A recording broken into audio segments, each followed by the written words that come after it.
Good morning बच्चों।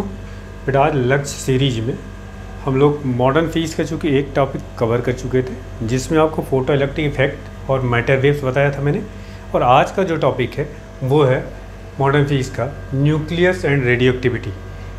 2006 से 2020 तक मतलब 15 सालों में इसे 30 क्वेश्चन कुल पूछे गए हैं, ठीक है।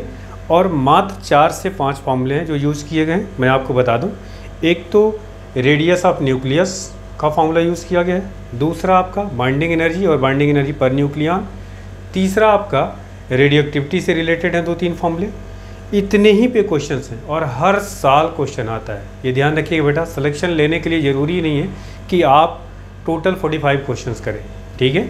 तो इजी क्वेश्चंस की संख्या और मीडियम क्वेश्चंस की संख्या सबसे ज़्यादा होती है, लगभग मतलब मिनिमम आप समझिए कि 95% ईजी और जो आपका मीडियम क्वेश्चंस होते हैं। टफ क्वेश्चन 5% से ज़्यादा नहीं होते, मतलब बहुत होंगे तो 3 क्वेश्चन, इससे ज़्यादा नहीं हो सकता, ठीक है बेटा।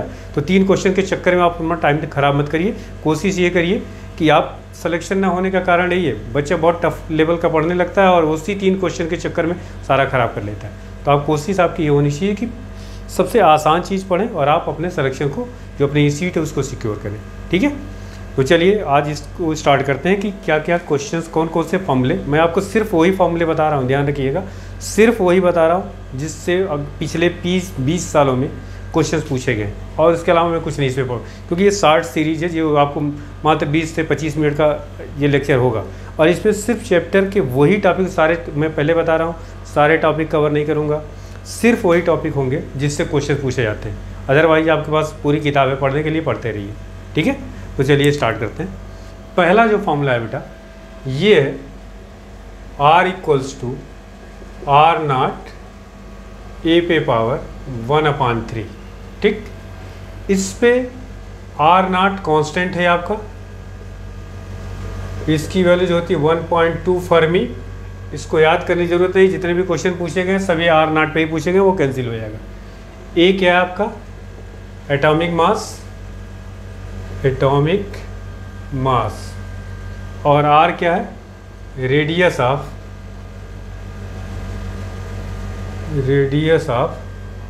न्यूक्लियस।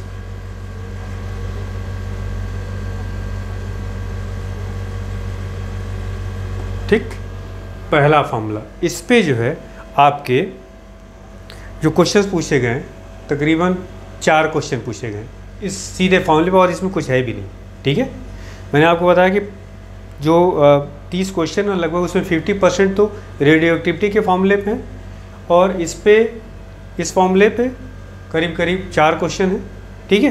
तो इस फॉर्मूले को समझ लीजिए, आप नोट करते जाइए क्या क्या मैं बता रहा हूँ, ठीक है बेटा। दूसरा आपका 3 से 4 क्वेश्चन एक पूछा गया है, जब भी आप कोई न्यूक्लियर रिएक्शंस आप करते हैं तो वहाँ से अगर अल्फ़ा पार्टिकल निकलता है तो उसके एटॉमिक नंबर और एटॉमिक मास पे क्या फ़र्क पड़ता है। देखिए ये अगर ये आपका है ZA और इसमें से एक आपने अल्फ़ा पार्टिकल निकाल दिया, क्या निकला आपका? Alpha particle. तो एटॉमिक मास में मान लीजिए ये जो आपका पेरेंट न्यूक्लियाई है, और इसको क्या बोलते हैं बेटा? Daughter nuclei. नया जो आपका एलिमेंट आएगा इसमें Z-2 और यहाँ क्या हो जाता है? A-4। एटॉमिक मास में 4 की कमी हो जाती है और एटॉमिक नंबर में कितने की? 2 की कमी, याद रखिएगा। दूसरा आपका अगर बीटा पार्टिकल निकलता है यहाँ से, माइनस बीटा को कैसे रिप्रेजेंट करते हैं आप? -1,0, बीटा नेगेटिव आपका। तो यहाँ जो आपका रिजल्टेंट ये डॉटर न्यूक्लियाई आएगा उसमें Z+1, और यहाँ क्या हो जाता है? ऊपर एटॉमिक मास में कोई फ़र्क नहीं पड़ता। और गामा पार्टिकल के निकलने से ना तो एटॉमिक नंबर ना ही एटॉमिक मास पे कोई फ़र्क आता है, तो गामा में तो कोई दिक्कत ही नहीं है। ये दोनों पॉइंट्स याद रखिएगा। इस पे जो है 3 क्वेश्चन पूछे गए, ध्यान रखिएगा। सिर्फ इतना आपको पता होना चाहिए, अल्फ़ा निकलने पे क्या होगा, बीटा निकलने पर रिजल्टेंट में क्या फ़र्क आएगा, ठीक है।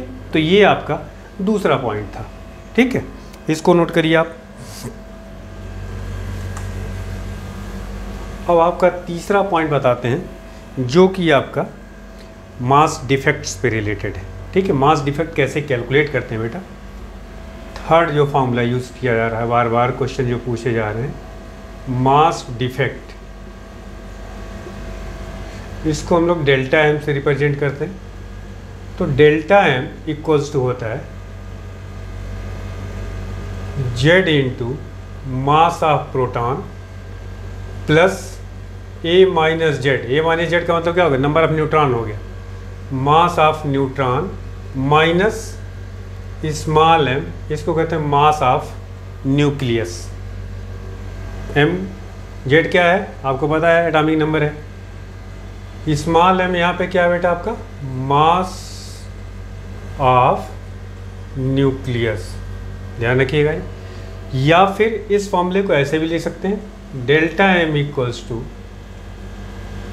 Z into mass of proton plus Z into mass of electron plus A minus Z, मतलब ये न्यूट्रॉन है, मास ऑफ न्यूट्रॉन, और माइनस यहाँ कैपिटल एम लिख रहा हूँ, ये आपका मास ऑफ एटम है। ये क्या है बेटा आपका, मास ऑफ एटम। तो ये मास डिफेक्ट निकालने का फार्मूला, सीधे सीधे फार्मूला ही 2 बार पूछा गया, फार्मूला से पूछा गया, कुछ करना भी नहीं है, ठीक है। तो ये मास डिफेक्ट हो गया। अब देखिए इसमें से ये जो मास डिफेक्ट होता है, ये आपने पढ़ा है कि ये किस में कन्वर्ट होता है, एनर्जी में, ठीक है। और वही हमारी क्या होती है, बाइंडिंग एनर्जी के इक्वल होती है। तो बाइंडिंग एनर्जी, चलिए आगे इसको नोट करता हूँ। नेक्स्ट आपका है डेल्टा एम, ध्यान रखिएगा मास डिफेक्ट था। तो बाइंडिंग एनर्जी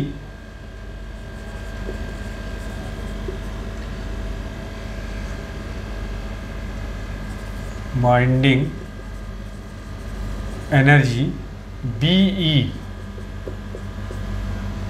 दिस इक्वल्स होता है डेल्टा एम इंटू सी स्क्वायर। अब ध्यान रखिएगा यहाँ यूनिट का मॉडर्न फिजिक्स से बड़ा लफड़ा है। अब डेल्टा एम यहाँ मास है तो आप केजी में रखिए, और ये आपका क्या है, सी आपका मीटर पर सेकेंड, आपको पता है इसकी सी की वजह क्या होता है 3 × 10⁸ मीटर पर सेकेंड। तो यहाँ आपका कैलकुलेशन इसमें नहीं आता है, ध्यान रखिएगा कि ऐसा ही सिस्टम में हो, क्योंकि वैल्यूज बहुत कम होती है। तो इसको सॉल्व करके बाइंडिंग एनर्जी को, डेल्टा एम की वैल्यू आपको पता है, मास डिफेक्ट कैसे निकालेंगे, इसको कम्प्लीटली सॉल्व करके इस फॉर्मूले का यूज़ ज़रूरत नहीं पड़ेगी। देखिए क्या आएगा, ये 931 इंटू डेल्टा एम, ये आएगा मेगा इलेक्ट्रॉन वोल्ट, ठीक है। डेल्टा एम को किस में रखना फॉर्मूले में बेटा, AMU में, इन AMU एटॉमिक मास यूनिट, या सिंपली लिखा होता है U, ठीक है। तो ये ध्यान रखना है आपको, डेल्टा एम किस में होगा, एटॉमिक मास यूनिट में रखेंगे, और इंटू 931 करेंगे तो जो रिजल्ट आएगा वह इलेक्ट्रॉन वोल्ट में आएगा, अब इतना मेगा इलेक्ट्रॉन वोल्ट आएगा। ये बाइंडिंग एनर्जी निकालने का फॉर्मूला हो गया, समझ में आ गई बात। इस पे कई बार क्वेश्चन पूछे गए। अच्छा मान लीजिए आपसे बाइंडिंग एनर्जी पर न्यूक्लियन पूछी जाए, तो पहले आप बाइंडिंग एनर्जी निकाल लीजिए। और पर न्यूक्लियन का मतलब, न्यूक्लियन किसको कहते हैं, sum of proton plus sum of neutron. जो न्यूक्लियस के अंदर पार्टिकल होते हैं, कौन कौन होता है, प्रोटॉन और न्यूट्रॉन होते हैं, तो उनका जो टोटल है उसी नंबर से डिवाइड कर देंगे तो आपको निकल जाती है बाइंडिंग एनर्जी पर न्यूक्लियन, ठीक है। तो binding energy upon number of nucleon, समझ में आई बात। तो ये दूसरा फॉर्मूला का बाइंडिंग एनर्जी का हो गया। तीसरा बाइंडिंग एनर्जी से ही रिलेटेड देखिए क्या हो रहा है इसमें बेटा, 2 से 3 बार पूछा गया है। एक इक्वेशन दिया होगा और आपसे क्या होगा उसमें, फाइंड द एनर्जी रिलीज कितनी होगी। जैसे मान लीजिए आपका, पहले मैं फॉर्मूला लिखता हूँ, एनर्जी रिलीज्ड, इसको जनरली हम लोग Q से रिप्रेजेंट करते हैं। दिस इक्वल्स टू होता है बाइंडिंग एनर्जी ऑफ डॉटर, या प्रोडक्ट आप लिख सकते हैं, daughter nuclei minus binding energy of parent nuclei, या इसी को आप लिख सकते हैं binding energy of product minus binding energy of reactant कर सकते हैं आप, सही सब बेटा यही होगा। तो ये आपका एनर्जी का फॉर्मूला होगा। जैसे मान लीजिए ये क्वेश्चन पूछा गया है 1s2 plus 1s2 is equals to, 2He4 plus Q।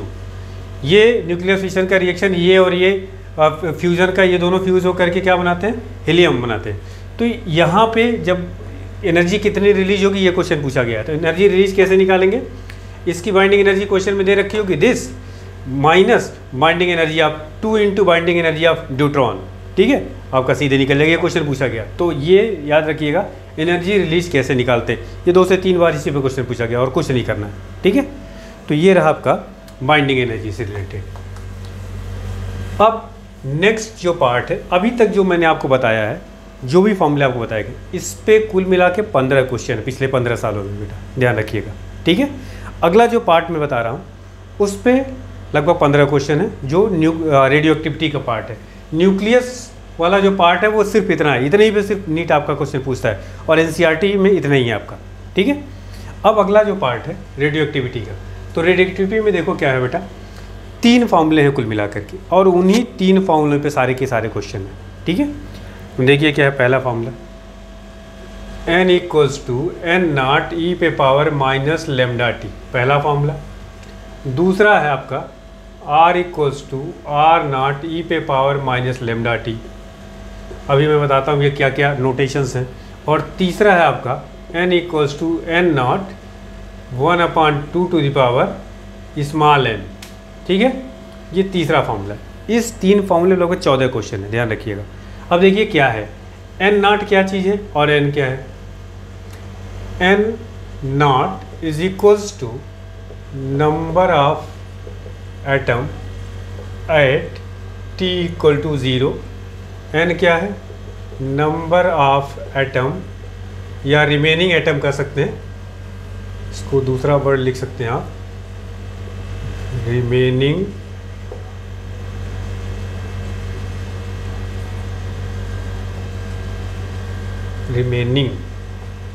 ING remaining atom at t equal to क्या होगा बेटा, t। नेक्स्ट लेमडा क्या आपका, डी के कांस्टेंट, ठीक है। टी क्या आपका टाइम है, ठीक। तो ये पहले फॉर्मूले में जो जो टर्म्स यूज़ किए गए हैं उसको मैंने डिनोट कर दिया, आप इसको नोट कर लीजिए। अब दूसरा जो फॉर्मूला है देखिए, इसमें ये R क्या है, पहले R0 लिख लेते हैं, एक्टिविटी या इसी को रेट ऑफ डी के भी कहते हैं, एक्टिविटी एट टाइम t1। और R क्या आपका, activity at time t2। Lambda वही है और t टाइम है, लेमडा आपको ऊपर लिखा हुआ है, ठीक है, लेमडा है और t आपका टाइम है। इस फॉर्मूले में भी n और n0 वही चीज़ें हैं, सिर्फ ये n जो है, n क्या है, number of half lives, number of half lives, ठीक। और इस स्मॉल n का फॉर्मूला आपने पढ़ा होगा, t/t हाफ, t हाफ क्या होता है, हाफ लाइफ होता है, ठीक है। इस फॉर्मूले का यूज़ किया गया है, सिर्फ ये फॉर्मूले, इसमें 15 क्वेश्चन और इसमें कुछ है नहीं। t आपका क्या है, t is the total time और t हाफ क्या है बेटा, half life, half life period, t half.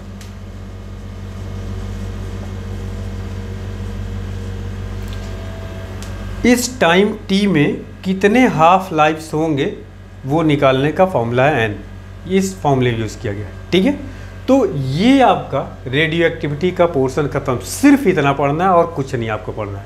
और सारे अभी आपने, चूँकि ये चैप्टर मैं आपको करा चुका हूँ प्रीवियस ईयर क्वेश्चन सीरीज में, उसमें आप क्वेश्चन देखेंगे जो भी फॉर्मूले, मैं सिर्फ वही फॉर्मूले बता रहा हूँ जिस पे आपको 20 साल में क्वेश्चन पूछे गए, ठीक है बेटा।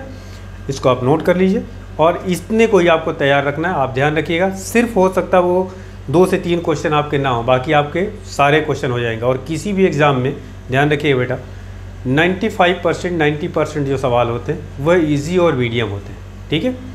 लास्ट ईयर अगर देखा जाए, मतलब जो अभी 2020 में पेपर हुआ था, उसमें इजी क्वेश्चन की संख्या ज़्यादा थी, ठीक। तो बस इतना आप नोट करिए और ध्यान रखिएगा, हर चैप्टर से मैं वही आपको बता रहा हूँ जिस पे क्वेश्चन आ रहे हैं, ठीक है। और कुछ भी उस पर एक्स्ट्रा नहीं जोड़ रहा हूँ। पढ़ने के लिए तो चैप्टर्स में बहुत कुछ दिया होगा, तो ध्यान रखिए अगर आपको सिलेक्शन चाहिए और टाइम आपके पास कम है तो सिर्फ इतना ही तैयार रखेंगे और इससे आपके सारे प्रीवियस ईयर के क्वेश्चंस हो जाएंगे। ठीक है बेटा, थैंक यू।